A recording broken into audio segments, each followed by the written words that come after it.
Selamat pagi, kami mahasiswa dari Universitas Sari Mutiara Indonesia Medan. Video ini dibuat untuk memenuhi tugas mikrobiologi dengan dosen pengampu Alfi Sapitri MPD. Kami dari kelompok 2 terdiri dari 6 orang yang masing-masing kerjasama untuk menyelesaikan tugas ini. Sebelum lanjut, izinkan kami untuk mengenalkan diri terlebih dahulu. Des Fadwinka dengan NIM 210205070, Sila Natalia 210205075, Rahman Ari Kusuma 210205097, Resti Jantilase 210205098, Tiara Elsa Nasution 210205207, Veronica Sianturi 210205110. Kami dari kelompok 2 akan membahas tentang bakteri. Yang pertama, kita membahas pengertian bakteri. Bakteri merupakan organisme berukuran kecil yang memiliki sel tunggal dan untuk melihatnya diperlukan bantuan mikroskop. Tidak memiliki membran inti sel, bersifat prokariotik dan tidak mempunyai klorofil, sehingga bersifat heterotrof atau tidak dapat membuat makanannya sendiri. Secara umum, bakteri berukuran 0,5 sampai 5 mikron yang jika dikonversi ke milimeter itu 1 mikron sekitar 0,01 mm. Setelah pengertian bakteri, kita membahas klasifikasi bakteri. Yang pertama, berdasarkan bentuknya. Bakteri terbagi atas 3, yaitu kokus, basil, dan spiral. Kokus atau coccus, berbentuk bulat atau bujur telur seperti bola. Variasinya adalah monokokus atau tunggal, diplokokus atau bergandeng dua-dua, tetrakokus bergandeng 4 dan membentuk bujur sangkar, sarcina bergerombol membentuk kubus, streptococcus bergandeng membentuk rantai, dan staphylococcus bergerombol. Contohnya ialah Staphylococcus aureus. Bakteri berbentuk batang atau silinder dengan variasi monobacil hanya 1, diplobacillus bergandengan 22, dan streptobacillus bergandengan berbentuk rantai. Meski begitu, ada juga yang berbentuk agak bundar, sehingga disebut Coccobacillus. Contohnya yaitu Bacillus anthracus. Yang ketiga, spiral atau spirillum, bakteri yang berbentuk lengkung dan nampak seperti spiral. Variasi bentuknya ada vibrio, berbentuk koma jika lengkung kurang dari setengah lingkaran. Selanjutnya spiral jika bentuk lengkung lebih dari setengah lingkaran, dan yang terakhir spiroset berbentuk lengkung dan membentuk struktur yang fleksibel. Contohnya seperti Treponema pallidum. Berdasarkan kebutuhan oksigennya, bakteri terbagi dua yaitu aerob dan anaerob. Berbeda dari makhluk lain yang membutuhkan oksigen, ada beberapa jenis bakteri yang bisa hidup tanpa oksigen. Bakteri jenis itu disebut anaerob. Ada pula jenis bakteri yang membutuhkan oksigen untuk hidup atau disebut juga bakteri aerob. Salah satu contoh bakteri aerob adalah bakteri nitrifikasi yang bisa mengubah amonia menjadi nitrat. Sedangkan contoh bakteri anaerob adalah Micrococcus denitrificans yang bisa mengubah senyawa menjadi metan. Selanjutnya, pengelompokan bakteri dapat dibedakan berdasarkan karakteristik dinding sel yang dikenalkan pertama kali oleh bakteriologi asal Denmark yaitu Hans Christian Gram melalui pewarnaan Gram. Pada pengelompokan ini, bakteri dibedakan menjadi bakteri gram negatif, bakteri gram positif, dan bakteri tidak berdinding sel. Yang pertama yaitu bakteri gram negatif. Bakteri gram negatif adalah bakteri yang memiliki lapisan peptidoglikan tipis dan dinding sel mampu menyerap warna merah. Contohnya, bakteri bergenus Streptomyces, Streptococcus, dan Microbacterium tuberculosis. Yang kedua yaitu bakteri gram positif. Bakteri gram positif merupakan bakteri yang memiliki lapisan peptidoglikan tebal dan dinding sel yang mampu menyerap warna violet. Contohnya bakteri ungu, Enterobacteria, Vibrio, dan lainnya. Yang ketiga yaitu bakteri tidak berdinding sel. Bakteri tidak berdinding sel berarti tidak memiliki dinding sel. Salah satu bakteri bertipe ini adalah bakteri Mycoplasma. Selanjutnya kita masuk pada pembahasan struktur tubuh bakteri. Struktur tubuh bakteri terbagi atas. Yang pertama itu kapsul. Kapsul merupakan bahan kental berupa lapisan lendir yang mengandung gelatin dan mengeras. Kapsul ini berfungsi sebagai pelindung bakteri dan sekaligus dapat menambah kemampuan bakteri untuk menginfeksi inang. Yang kedua, flagella. Bakteri kerap digambarkan memiliki bulu atau rambut di sekitar tubuhnya. Benda itu disebut flagella atau yang sering disebut juga bulu cambuk. Flagella merupakan bagian dari struktur sel yang berbentuk batang atau spiral dan terletak pada dinding sel dan berfungsi sebagai alat gerak. Yang ketiga, villi. Villi berbentuk seperti filamen, tetapi bukan flagella yang dimana ukurannya lebih kecil, pendek dan jumlahnya lebih banyak dari flagella.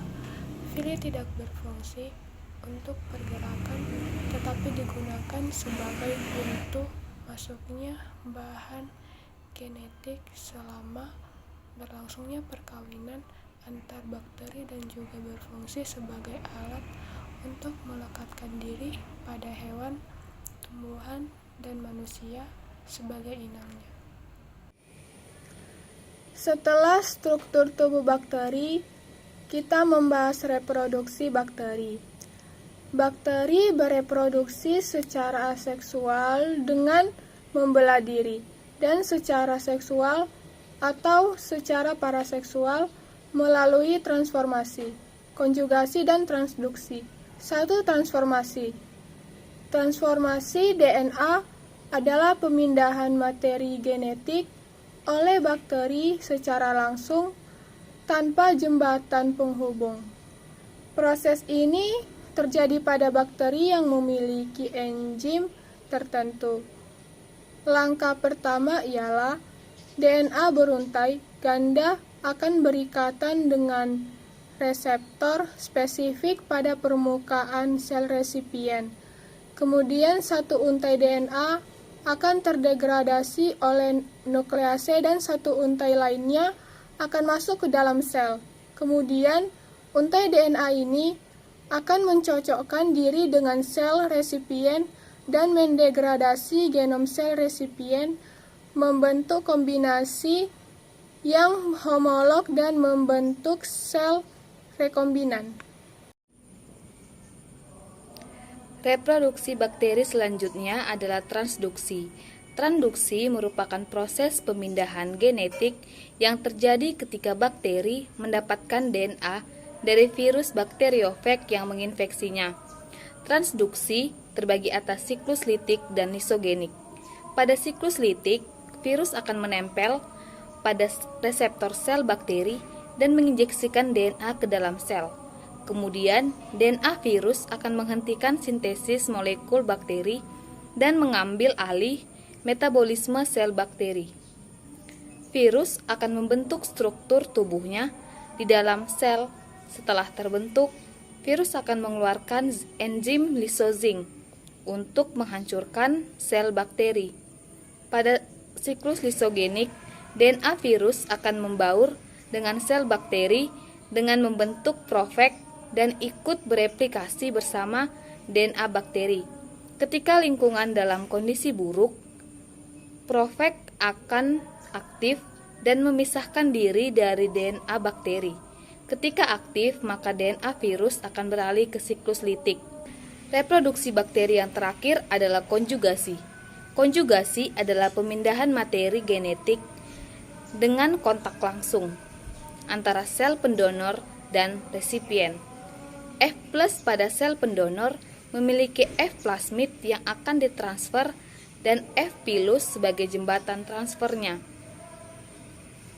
Sel resipien yang tidak memiliki F plasmid disebut F-. Langkah pertama pada transfer plasmid adalah kontak langsung antara sel pendonor dan sel resipien. F pilus dari sel pendonor akan mengenali dan mengikat ke titik reseptor pada dinding sel resipien. F plasmid kemudian dimobilisasi untuk ditransfer saat plasmid memberi kode kepada endonuklease untuk memotong satu untai plasmid pada titik origin of transfer. Kemudian satu untai F plasmid mulai ditransfer ke F-, kemudian untai DNA yang ditransfer akan mensintesis membentuk untai ganda. Kedua sel bakteri ini sudah menjadi bakteri yang memiliki sel F pilus dan F plasmid. Kelima, infeksi bakteri dan penyebabnya. Beberapa jenis bakteri bermanfaat dan dibutuhkan oleh tubuh. Akan tetapi, ada juga beberapa jenis bakteri yang dapat menyebabkan infeksi. Infeksi bakteri adalah penyakit infeksi yang disebabkan oleh bakteri. Infeksi ini dapat menyebabkan demam, batuk, hingga tanda peradangan seperti nyeri dan pembengkakan pada penderitanya. Infeksi bakteri terjadi ketika bakteri yang merugikan masuk ke dalam tubuh dan berkembang biak dengan cepat. Bakteri tersebut dapat menginfeksi organ tubuh tertentu seperti paru-paru, ginjal, bahkan otak. Infeksi bakteri dapat menular melalui berbagai cara, yaitu secara langsung. Penularan bakteri dapat terjadi ketika seseorang melakukan kontak dengan penderita infeksi. Kontak tersebut dapat terjadi melalui hubungan seksual, ciuman, serta percikan dahak dari batuk atau bersin. Ibu hamil juga dapat menularkan bakteri ke janin yang dikandungnya melalui plasenta atau kontak dengan jalan lahir saat persalinan. Secara tidak langsung, bakteri dapat tertinggal pada benda seperti handuk, meja, atau gagang pintu. Bakteri di benda tersebut bisa berpindah ketika orang lain menyentuh benda tersebut, kemudian menyentuh mata, mulut, atau hidung sebelum mencuci tangan terlebih dahulu. Melalui makanan atau minuman, bakteri dapat keluar melalui tinja dan mencemari makanan atau minuman, kemudian menginfeksi seseorang yang mengonsumsi makanan atau minuman tersebut. Jenis bakteri yang menular melalui makanan adalah Salmonella typhi, yang menyebabkan tipes. Gigitan hewan. Hewan dapat menjadi perantara penularan bakteri, misalnya pada penyakit Lyme yang ditularkan oleh gigitan kutu. Peranan bakteri bagi kehidupan menguntungkan dan merugikan. Dampak menguntungkan di berbagai bidang, seperti bidang lingkungan, industri makanan dan minuman, serta bidang kedokteran dan farmasi. Bakteri-bakteri yang menguntungkan ini telah banyak dikembangkan untuk tujuan komersial. Contohnya yaitu Lactobacillus acidophilus yang merupakan bakteri baik secara normal hidup di usus atau saluran pencernaan manusia. Lalu Lactobacillus bulgaricus yang berperan penting pada pembuatan yogurt, di mana yogurt merupakan hasil olahan fermentasi dari susu. Tak hanya menguntungkan bagi manusia, bakteri juga dapat merugikan karena dapat membusukkan bahan-bahan makanan, menghasilkan racun, serta bersifat patogen dan parasit pada manusia, hewan ternak, maupun tanaman budidaya. Contohnya yaitu Streptococcus pyogenes yang termasuk ke dalam bakteri gram positif dan dapat menyebabkan penyakit infeksi kulit, serta Salmonella typhi yang termasuk bakteri Enterobacteria gram negatif yang menyebabkan penyakit tipes.